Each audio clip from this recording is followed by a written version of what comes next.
All right. Thank you so much for being here today. And thank you so much to Tawana at Workforce Solutions for hosting us.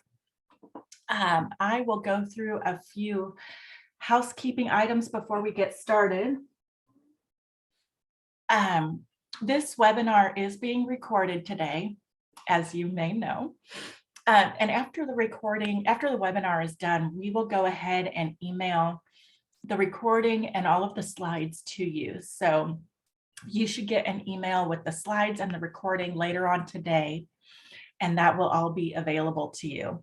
I am Michelle Morris with Consolidated Planning Group. We're in webinar mode, so I cannot hear you or see you, but you can put any of your questions or comments in the chat box, and I will get to as many of them as I possibly can. I would love to know where you're from if you want to put that in the chat box, as people are still coming in and we're kind of getting the party started here. Again, I cannot hear you or see you, but I will answer the chat. If you have a question or I see something that comes up that I'm planning to get to very soon, I might just ignore it. So please don't get mad at me. That just means that that information is going to be coming up very soon. Otherwise, I guess we can go ahead and get going. Today's topic is tips for launching your special needs teen into adulthood. And we're talking specifically about children who have some special needs. You know, coming as a parent to two boys, one is 21 and one is 18.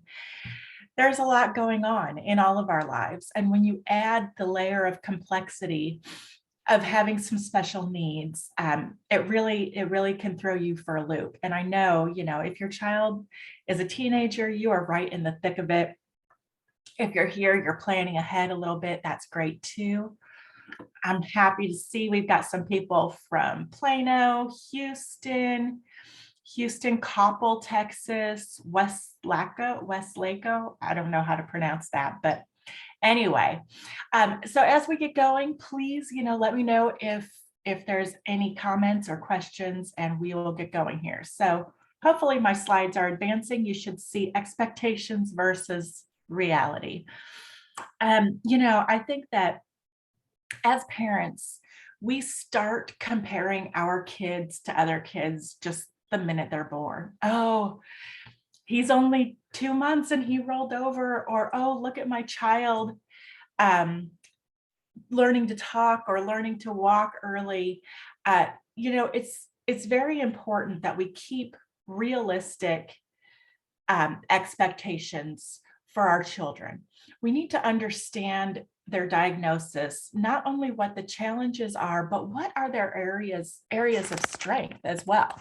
They might have some areas that they really excel in and others that are a challenge to them. And we need to know about both of those things. Maybe a non-traditional path is better for your child. Not everybody has to take the same road to get to the same place. And, maybe traditional college isn't in the cards. That's okay. You want to keep an open mind about your child and what they want to do in their lives, what makes them happy. Keep an open mind and consider all the options. Maybe they're going to drive, but not right now. Maybe you want to delay getting that driver's license a little bit. Maybe they want to go to classes, but a traditional college, a 4-year college degree isn't quite right for them. So think about trade school or community college or other programs that are available. Talk to people like Tawana at the Texas Workforce Commission about their VR program. It is a fantastic program that has helped many, many kids, and we recommend it to everybody. Maybe there's a registered apprenticeship or kind of a college experience situation that your child can go to, or just taking 1 or 2 courses instead of a full course load. Maybe they live at home, but attend a couple of classes instead of going to school. There's no need to compare your student. They are where they are, and we're moving forward from there. It's what we always say, we want to plan and prepare ourselves for the future, and just keep looking ahead. We're not going to compare to what they've done or not done in the past. We're just going to keep doing the next best thing, right? All right, so let's continue here. You should see a slide that says finding a good fit. Can someone just confirm that my slides are moving correctly?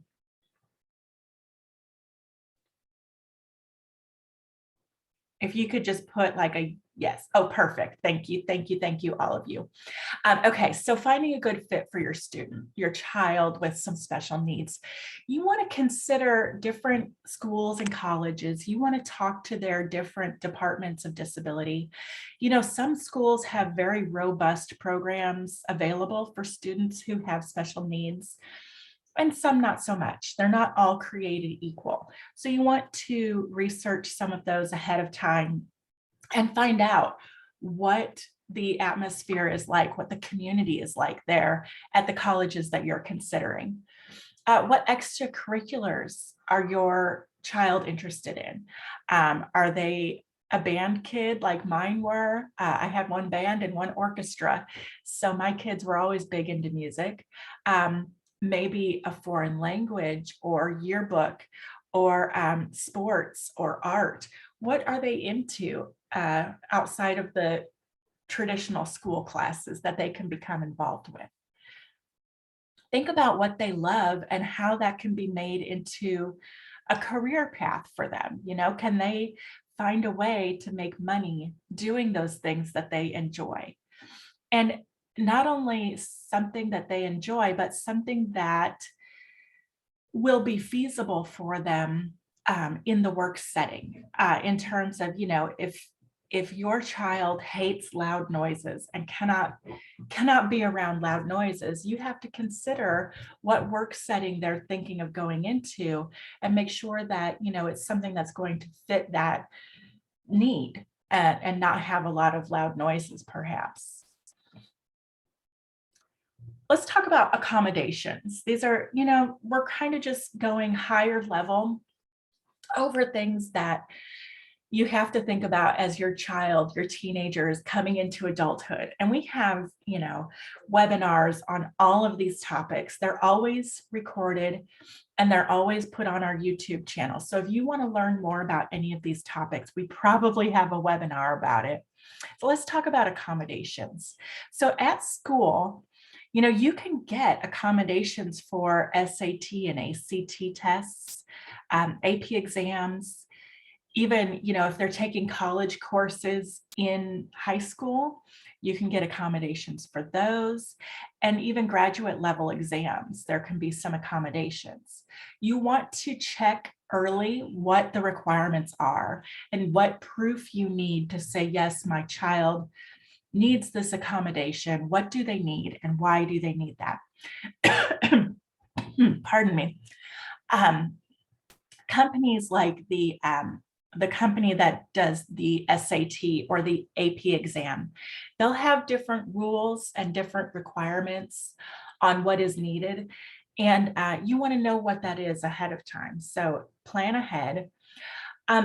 We recommend that you keep your testing for your child updated. We're talking about IQ testing and testing through the school, but also testing through their doctors, to help understand for you and for people who are serving your child, what they need and what their hindrances might be. Also, FERPA. FERPA is a form that you will need to present to the school once your child is over the age of 18 to let them know that, hey, I need access to my child's records. And without this FERPA form, they're not required to talk to you. So it's important that you have that on file.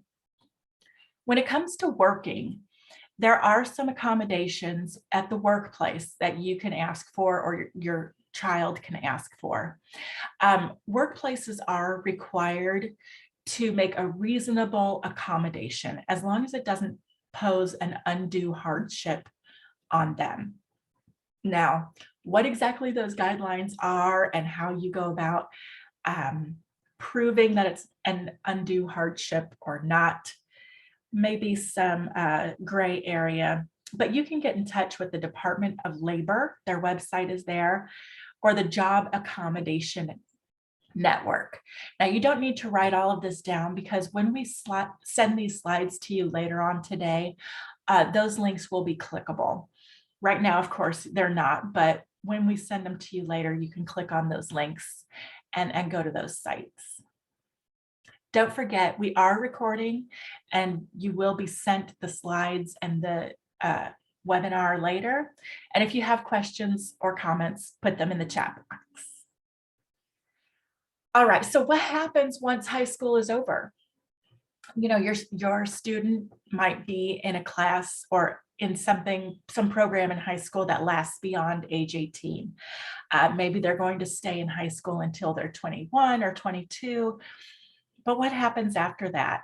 Or if you don't want them to stay in high school, you want them to have some level of an educational experience beyond high school. There are a lot of different programs at colleges that are meant to help students who have disabilities. So for example, the STEPS program at Boston Community College, Life Path at Lone Star College. Now, these are programs that we've heard of and we've heard good things about. We wouldn't tell you about programs that, you know, people were saying, oh, this is horrible. But also we want to let you know that we don't work for any of them and they don't work for us. We don't get any, you know, perks for referring them. These are just things that you might want to look into on your own in the future. The Metamorphosis Program at Lynn University. Of course, A&M has the Aggie Achieve program and a PATHS program. And I heard that Texas State in San Marcos is going to have a program soon, possibly starting next year. There's the E4 Texas at University of Texas in Austin, and WTLC at A&M in Canyon, which is where the learning continues. So there's a lot of great programs out there. You just need to ask around and find them and research them ahead of time to see what will be the best fit for your family. One suggestion, if you are looking for someone to help more with the whole college experience, you might want to talk to Bloom Consulting. This is a company that has a program designed to support your students as they go off to college. They can be there in person or virtually. Bloom Consulting can help your student in person or virtually, and they have an individualized support team. They have a connections coach who mentors and guides your students, gives them navigational support, helps them learn how to advocate for themselves and problem solve and figure out what their concerns are and solve those concerns and just be a better self-advocate. So this program is not free, unfortunately. The cost is $1,000 a month and it's private pay, but you might want to contact your VR counselor. They can sometimes sponsor this program for you. So if you're interested in Bloom Consulting, the email and phone is there for you. You can contact them to learn more about their program.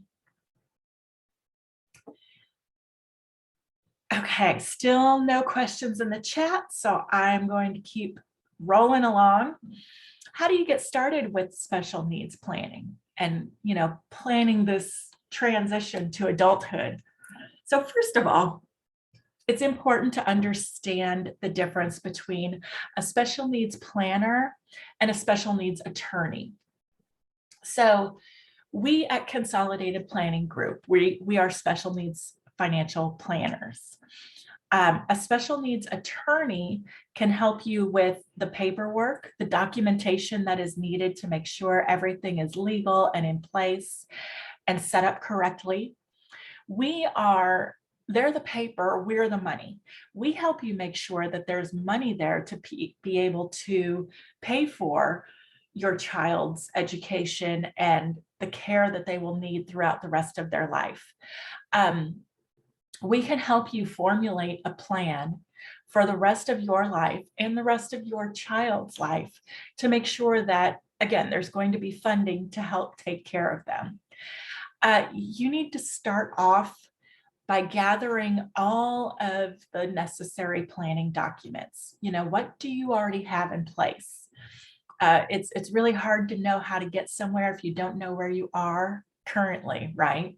So we need to know, where are you currently and how can we help you get to where you want to be? One thing that we recommend, pardon me, one thing that we recommend to all of our families is that you develop a letter of intent. This is kind of like a love letter to your family that you can leave for someone. Let's say that you're not here tomorrow for whatever reason, you are gone from this earth, and somebody needs to step in and take your place. It could be a relative, it could be anyone. What if it's me? What if it's even your spouse? I mean, typically in a family, one spouse takes care of certain things and the other spouse takes care of the other things. And you don't necessarily need to tell each other every single little detail of what you're dealing with and what you take care of. You know your child back and forth and up and down, and you know everything about them. But if someone stepping in isn't as knowledgeable as you are, which really who could be, this is a letter that you want to leave for them.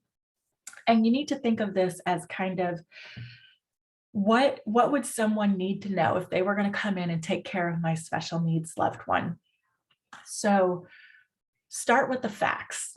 This is I used to be a teacher. I used to be an English teacher. So this is the teacher in me talking. Start with the facts, you know, who your child is, where they were born, who their doctor is, what the diagnoses are, what the medications are, things like that. The facts, and as you start writing those down or typing them on your laptop or whatever, will lead to additional information. For example, what do they need to be able to sleep at night? What makes them have a great day? What makes them melt down? What, you know, is there a special something that you give them when they're just having a terrible day and they need extra love and support, or you know, things of that nature. I would like for you to, or I would suggest that you type this up and keep it in a place where people know where it is. You know, they don't need to read it every day. They don't need access to it, you know, anytime they walk into your house, but they need to know where it is and how to reach this information if you're gone. And it might take you some time to do, but if you have it electronically, for example, you can get in there and edit anytime you need. As your family changes, as your loved one grows and evolves and things change, you get in there and you change your document to reflect those things. And as you're planning for, you know, the future for your special needs loved one, we want you to think about how you hope that their future is going to look. What do you expect for them? What do you want for them? What are your hopes and dreams as it relates to them? And how can you get there? Again, you know, still thinking about planning for the future. If you plan sooner rather than later, it's always more effective. It gives you more time to change things and maybe make subtle changes to improve the trajectory that you're on. Planning sooner rather than later is always going to be more beneficial. Some other things that you want to think about: how much do you need to fund your child's trust? How much is it going to take care of them? And this is one thing that we offer, is a future needs care cost analysis. So we look at Let's say your child might need residential care in the future. Once you're gone, they're not going to live with you anymore. They need residential care. So how much is that going to cost in 20 or 30 years down the road? And then if they live there for 20 or 30 years, how much is it going to cost over that period of time to pay for them and take care of them? And the numbers can be quite daunting, but we can help you understand what those numbers look like. How do you maximize Social Security benefits for your family? Many people aren't aware of all of the different Social Security benefits that are available to you as a family with a special needs loved one.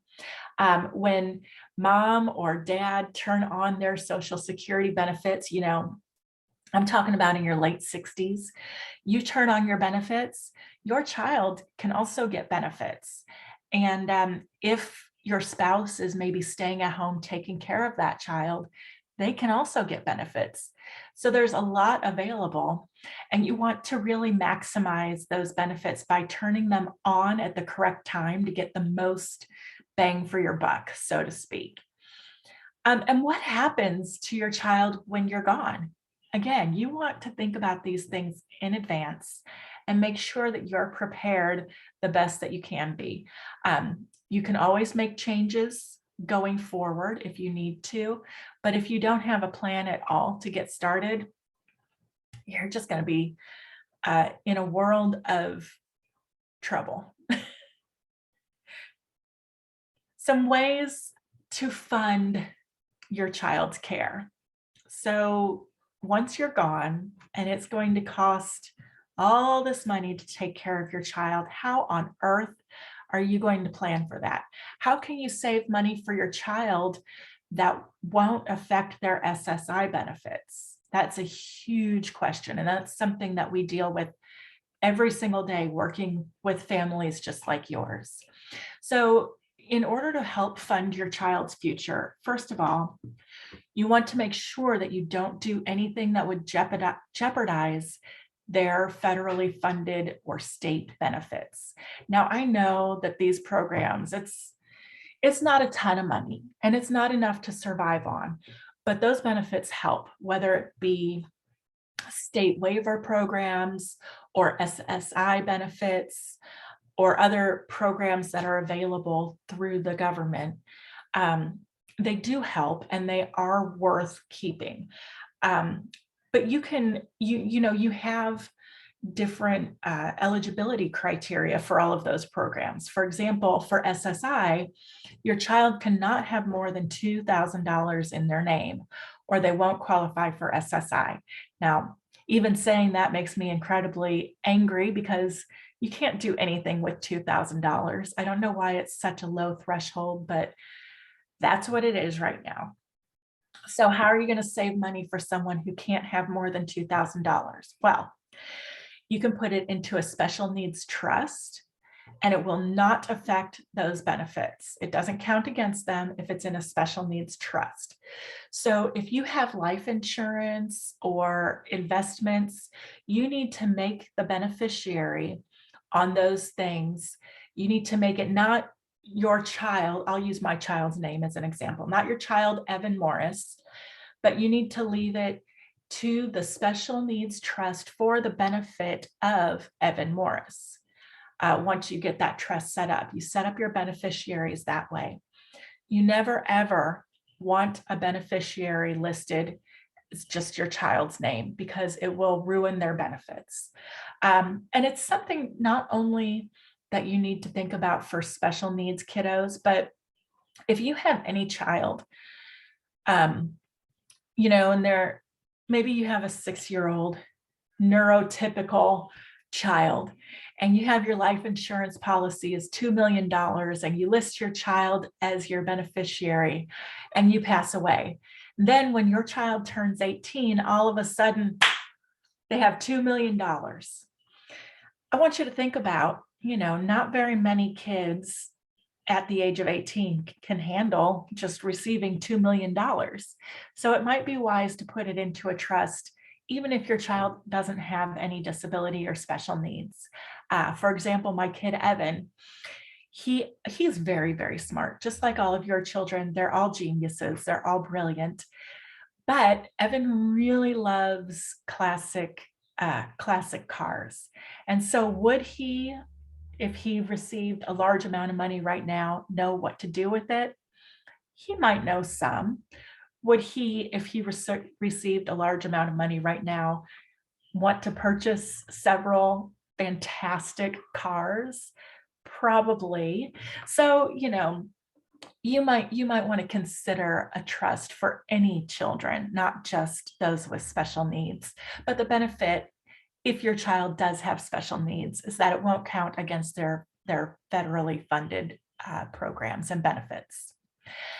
Another place that your child with special needs can have money saved up for them is in an ABLE account. Again, this will not affect their benefits, but you can put up to $16,000 a year into an ABLE account, and additional money, an additional $12,880 if they have a job. Now, you do need to prove that their disability began prior to age 26. So keep the records from your doctor, which you're going to do anyway, because you need those things for everything, basically. But an ABLE account, you've heard of a 529 college savings plan. That's a 529C. C for college is an easy way to remember it. The 529A is for the ABLE account. It's very similar. And we're going to go more details about the ABLE account. But again, there are limits, $16,000 a year. You do not want to have over $100,000. Because then it will affect their benefits. And there are certain provisions, for example, once the beneficiary of the account passes away, Medicaid may be able to pull back some of that money. So you need to be careful of those things, and we can help you understand that a little bit better. More about ABLE accounts, because we get a lot of questions about this one. So the beneficiary is the account owner. Any income that is earned is not taxable. So they take your $16,000 a year that you're allowed to contribute, and they invest that money.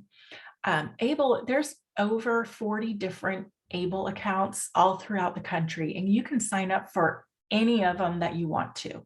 Many states have their different ABLE accounts. Some private companies have their ABLE accounts. Some of them are great, and they have, it's easy to access, it's easy to sign up for. They make wise decisions with the investments. Some of them are great. Some of them, not so much. Maybe they're not quite as easy to get a hold of, or their fees may be a little higher or something like that. You need to watch out for. But the income earned in that account is not taxable. Unfortunately, you cannot deduct your contributions on your taxes, on your federal taxes. Now, some states, if they have income tax, might give you a tax deduction on that. Of course, here in Texas, there is no state income tax, so they can't give you a deduction on that. But some states do allow for that. The ABLE account does not jeopardize your benefits. And again, there are limits to contributions and distributions, what you can pay for through the ABLE account. It's pretty broad. Your ABLE account can pretty much pay for anything that helps achieve a better life for someone with a disability. So it's pretty broad. All right, just checking the chat box here. Still no questions or comments. I hope you're still out there listening. So we talked about being able to have money in your ABLE account, and that won't affect your child's benefits. They can also have money in a special needs trust. And we're going to talk about guardianship a little bit too, because these are two things that you need an attorney to help you set up. So this is why we've grouped them together. Now, At Consolidated Planning Group, we are not attorneys.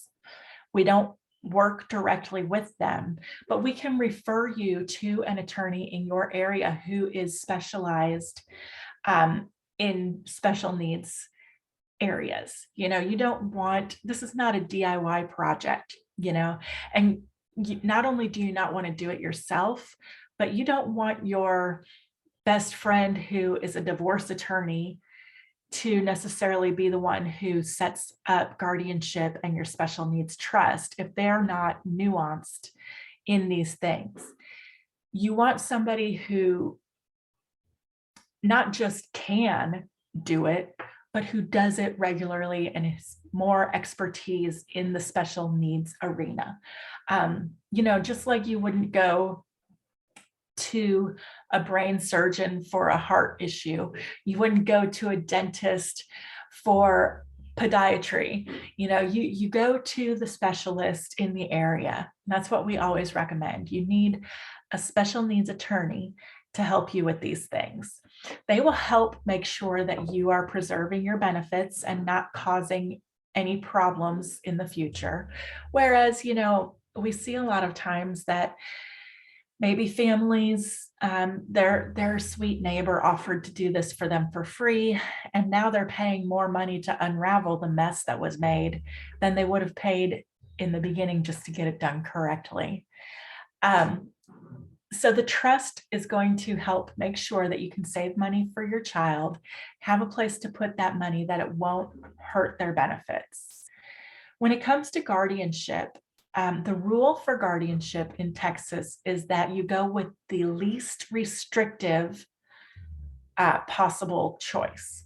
So there's partial guardianship, full guardianship, supported decision-making, power of attorney, healthcare power of attorney, things like that. Having a qualified attorney prepare them for you is what you need to do. And they're going to help you decide what's right for your family. You don't need to know when you're going into it. They're going to help take care of you and make sure that you do what is best for you and your family. Okay.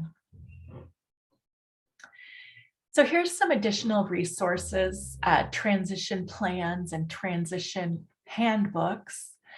And the Texas Reality Check is a great website for you to check out. Again, these are going to be sent in an email and they'll be clickable later. So you don't need to worry about writing all that down, but these are just some other good resources. You might also want to check out thinkcollege.net, and I'm putting that in the chat box. Thinkcollege.net also has a lot of good programs and good information as it relates to programs that are available if you're looking for some educational stuff beyond high school. There's a lot of great transitional and residential programs out there. We have had a residential panel webinar in the past, and we're going to have another one in about 2 weeks where we do a residential panel where it's kind of like speed dating for these residential facilities, where they tell you where they are, who they serve, if they take waivers, how much it costs, all of that kind of information really quick, so that you can follow up with the ones that you're interested in, but you don't have to spend your whole day calling and researching and figuring all this stuff out. So one of these programs is the Monarch School. It's in Houston. I am actually just outside of Houston, and our company is based just outside of Houston. But this is a good program that we've heard of. It's a therapeutic program for young adults to help them achieve success in development and optimize their independence. They also have a residential living program to help them move towards greater independence and motivate learning and personal growth. Advanced Immersive Transition Program is another one here in the Houston area. It's a post-high school program for young adults with learning and social differences who want to experience more independence. Reach Unlimited is in Cyprus. They help people with IDD to live, learn, and earn. So, helping become independent, helping them with community-based services and lifelong learning. Reach Unlimited, and Dynamite internship year. So this is a gap year residential program. It's in Massachusetts, but it's a non-therapeutic domestic gap year program. They offer career exploration through internship opportunities, apartment living, practical skills workshops, one-on-one advising and mentoring, and optional college courses. So this is a really robust program that has a lot to offer in terms of real world, real life experiences, but more in a protected bubble. Okay, so check for questions. No, okay, we're doing good. Check of time, we're doing good. All right, so more things that should be on your radar if you have a loved one with special needs. And again, these are things that we talk to families about every day. We do webinars on these topics every day. We've already talked a lot today about developing a comprehensive special needs care plan and why that is so, so important. The future care cost estimates, that's something that you should be thinking about. How much money does it take, and how are you going to be able to afford that? If you are not already on the interest list for the Texas waiver programs, you need to get on those lists as soon as possible. Some of them can be very long, some of them are not. We, again, do full webinars about the waiver programs and about SSI. You can look at those old webinars to check that out. SSI and SSDI, there's a difference between the two of those. You need to know when to apply and how to apply for those things and what they're going to ask about. So SSI, most of your children will not qualify for SSI until they turn 18, because before age 18, the program is looking at the parents' accounts, your assets, how much you have in the bank. If you have more than $2,000, one house and one car, then you don't qualify. Now, when your child with a disability turns 18, as long as you have protected them to make sure that they can keep those benefits by keeping money out of their name, then they should be able to qualify. So the full amount for SSI right now is $841 a month. We should learn here in the next week or two what the amount is going to be for next year. But for 2022, it's $841 a month. If you are receiving SSI benefits right now, well, your child is receiving SSI benefits and they're not getting $841 a month, you're missing something. And so you should, probably it's going to be a rental agreement, but we can help you look into that and find out what you're missing and what you need to send in to get that full amount. So you're probably getting like $560 something, but we can help with that. ABLE accounts. We've talked a lot about ABLE accounts today. We are able to answer your questions about ABLE accounts. Beneficiary designations. We mentioned that you should not leave your child as a beneficiary on anything. Anything where there's a beneficiary listed, maybe life insurance, bank accounts, investments, things like that. Not only you, but if you have aging loved ones who might want to leave something in the future for your child, grandma and grandpa want to help, they want to leave their life insurance to your child, they need to do it correctly so that they don't jeopardize those benefits. And as uncomfortable as it is, you might need to talk to them about it. I would suggest that you approach it as, hey, I was watching this webinar about special needs planning for Johnny, and they said that we shouldn't have him listed as a beneficiary on anything. And so we just wanted to check and make sure with you that you don't have him listed as a beneficiary, we're certainly not assuming that you're going to leave him anything. But if you do, here's how to do it correctly. And that would be to a special needs trust, right? So that's the next topic. It should be left to a special needs trust. You need an attorney to help you set that up. Another note about a special needs trust: if child support is a thing in your life, you and your child support is going to go beyond age 18. When you have a special needs kid, the child support can be extended beyond age 18. If you do that, that becomes income to the child. So you will need to have that money redirected to a trust. That would be a first party trust for your child, or else, again, you can probably all say it with me, it will jeopardize their benefits.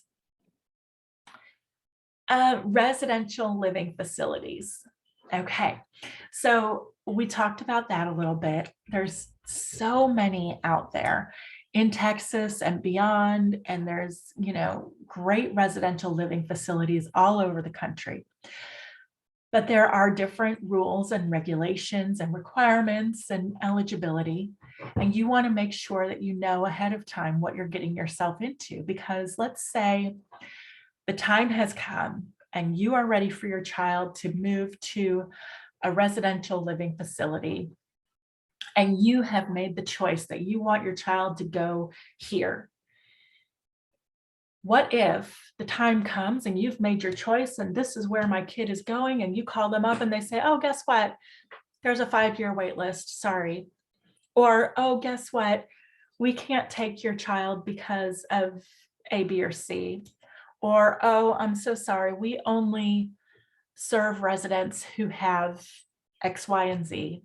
So you need to know ahead of time what the community is that this residential living facility will serve, and make sure that your child is a good fit. And then make sure that you know in time for any wait list. So go visit, go tour some residential facilities. They are great places. Find out about costs ahead of time, and make sure that they're affordable for your family. And certainly attend our residential panel so that you can learn more about those. Guardianship, alternatives to guardianship, work with an attorney on those. You can get started on this process when you are within 6 months of your child turning 18. That's when you can start the guardianship process. And then, of course, keep an open mind for those post-high school educational options. Not everybody follows the right path, and that is okay. So this is our team at Consolidated Planning Group. Like I said, we are located just outside of Houston. We're a small independent firm. We are members of the Academy of Special Needs Planning, and we are National Social Security advisors. So Allison and Jeff are the owners of the company. They're a married couple with 4 kids, and 2 of them have special needs. There's me, my glamour shot, and my husband, Andy, another married couple. We have 2 kids. And then we have girls who help us with marketing and help us in the office with all the paperwork and things that we need. So, really, when you call us, you're calling either a cell phone or you're calling the office where the girls sit. You're not going to wait on hold for half an hour for someone to answer your question. We are there for you, and we're there to help. Another thing that we do is that we offer a free chat to everyone, as a kind of thank you for checking us out, coming to these webinars. Call us and set up an appointment, or you can use the QR code there on the screen to set up an appointment. We will go over your questions and see if there's anything that we can do to help you and get your questions answered. And then we want to learn about you and your family and what it is that you're going through. And then we are going to tell you about how we work and our pricing options and the planning options that we offer, and see if we would be a good fit to work with you. We are not a high pressure company. That's just not who we are. We don't ever want people to bite off more than they can chew in terms of spending money, but we're here to help. And if it's right for you and your family and you would like to do a financial plan with us, we would love to be part of your team. You can also check us out on Facebook. All of our events are posted there. We even post some great articles that are helpful in your daily life. And our YouTube channel is where all of these webinars live once they're done. You can go look at some of the past webinars. Again, so you can use the QR code. It will take you straight to our calendar and you can just sign yourself up for an appointment, or you can contact our office. There's the phone number there, the 281-690-1177, or email us at contact@cpgcares. My personal email, I put in the chat box very first thing when I got on today. That's mmorris@cpgcares.net if you want to contact me directly. And so now I am just waiting to see if we have any more questions. I'll stay on for a few more moments, but that's it that I have for today. And I hope I've been helpful, that you've gotten a little bit of information, maybe one or two nuggets that you can take away with you today, things for you to think about. And if there are no further questions, then I just hope that you enjoy the rest of your day and week. Thank you very much, everybody. Lots of good info. Thank you so much. I really appreciate your kind words. And feel free to continue checking out our webinars. Let your friends and other families know, because we're always here to help. Okay, so I will go ahead and stop my share and stop the recording, and everybody have a great day. Thanks.